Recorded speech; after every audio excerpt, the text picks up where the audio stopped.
Hey guys, welcome back to the Player Management Series. In episode 3, we're going to be talking about a few different options I feel like you could take. Now, I come from sports, I'm into business now, and when I look back at the player management model, I think it's flawed. I think a player manager should not get an upside for 1 year, 2 years, 3 years based off percentage. I know players that have come to me, and player managers are putting things in place where it starts at 5, 7.5 and moves towards 10%.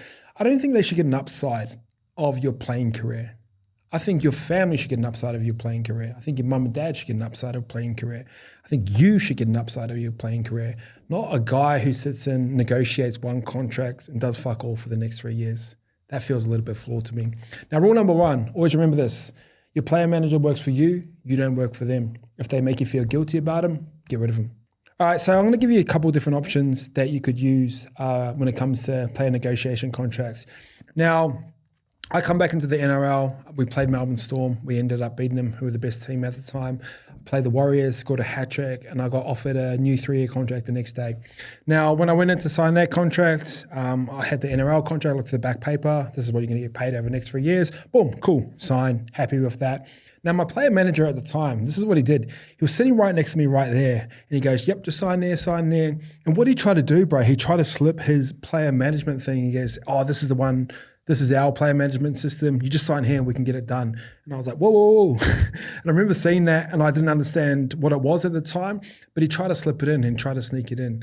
Now, me coming from rugby league, me being a Polynesian kid, me understanding business now, these are 3 different ways that I would negotiate my contracts if I was him. Now, the dream scenario is you don't need a player manager. You need a contract lawyer and someone that you trust. And if you're a Polynesian, and I say this respectfully, try and keep your family away from it. And I think Polynesians will understand where I'm coming from. Get someone that you trust, that has no association to you, your family, or your money, and get a contract lawyer. So when you go into these negotiations and you're comfortable with who you are, and understand you've got to be a certain type of player, maybe a top 10 player within your club, where you don't probably need that manager anymore. But when you come to negotiation times, you pay them for their time. And this is how I'd negotiate a contract dealing with business now. So there's the rugby league club and there's you. I'm a business entity, they're a business entity. I want to pay a person for them time so that they get fucked over. I've got someone here that I trust so I don't get fucked over, or they remove emotion from it, and then we negotiate between each other. Now, my lawyer might cost $500 an hour. Now, if he's with me for 6 hours through this contract negotiation, I'm paying him $3,000. May have a business mentor here or a friend or someone who's successful that I trust, where they might just rock up for free because they like me and they don't want to get fucked over. So to me, that's the best example you can have, because if I'm negotiating a $500K, $700K, $1 million contract, I'm only paying this dude $3,000 to get the contract done. Now, if you think about the player management system where you are paying 7% on the $1 million contract, you're giving that person $70,000 for the year, for the next 3 years, to do the exact same job these 2 guys can do. But also understand what your player percentage is. Run the numbers on that. Remember, player managers take the money straight out of your account. You never see it. An example of this is like, if I give you your money, say you get paid $10,000 a month, and then every month you had to take money out of your net money and give it to your manager, you'd start to understand that, like, is this guy actually worth it? Once it comes out of your pocket and you start paying for things, you're like, is it worth it? So the system's pretty smart where it takes the money before you even see it, and you just see it and it's like, yeah, cool. He's on 5, 7, 8%, whatever he's on. Now I want to give you a couple of different business models that you guys can use about negotiations when it's coming into it. And I can't fathom this now because I understand business. Like, should a manager get 5, 7, 10% of your contract for 3 years when they've sat there and just had one meeting? Let's break this down. Like, fuck, does this make you mad? I've got a manager I've worked hard through my parents taking me training. I've had good coaches, and when everyone else was partying, I was going out for runs and made the 20s and junior Kiwis, and I've done everything on my own. My manager's slotted in around this time slot, and my coaching has got me there. My peers have got me there. Manager comes in, negotiates a contract. Should they get 5, 7, 10% for the rest of your career? To me, that's wild now.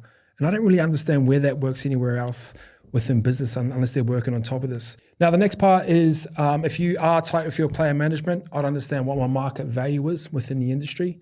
So say the industry is obviously rugby league. I am a 5'8", I've played for New Zealand, I'm about 100 games in, and you start seeing things on the media. Say, let's just use Corey for example. So Corey is about to get paid $600,000 and I see my market value around the same as Corey's. Obviously this is just an example. So my market value is 600K. So a different way that you can negotiate this with your player manager is go, hey, I'm going to pay you $5,000 to negotiate this contract for me, but I see my market value as 600K. Anything you get above 600K, if you can get me to 750, 800, 900, I'll give you a piece of that upside. So instead of you paying 7% on a 800K contract, you're only paying 7% on the 200K, and then that way he's actually working for himself. And probably the last idea that I had that I think could potentially work and haven't really seen anyone do is players getting into pods and working together. And let's use the Broncos, for example. So let's just go, we've got Payne Haas, Reece Walsh, Paddy Carrigan, and Adam Reynolds. So these 4 guys come together and go, hey, we're going to be looking after each other this year. Let's get a player manager. So these guys put in $20,000 each. So there's $20,000, $40,000, $60,000, $80,000. And then they go, all right, cool, we need to find a player manager. So these guys are a pod. They go, let's pay this player manager $80,000 to look after us. So his job is to, obviously, if things get in trouble, we need access to lawyers. If we got contracts coming up, we're going to negotiate those with you. But the great side for this player manager is he's not going to get the upside of all the money, but he can use the leverage of those players to acquire other players. So you got these 4 players together. And so instead of Payne Haas paying 7% on $1 million contract, where $70,000 for a player manager, he's only paying 20, but getting the same access. Now these boys have more money to sort of put together. Now, those guys have got access to a guy named Timmy Cossins, who's a really good content creator. So those guys might go, all right, cool. Let's put another $20,000 in and we're going to pay Timmy Cossins $80,000 and he's going to shoot all our marketing and media for him. Now you go, player manager, I need you to get me 3 deals throughout the year and these need to equate to say $100,000 or $200,000 and I'm going to give you 20% of those.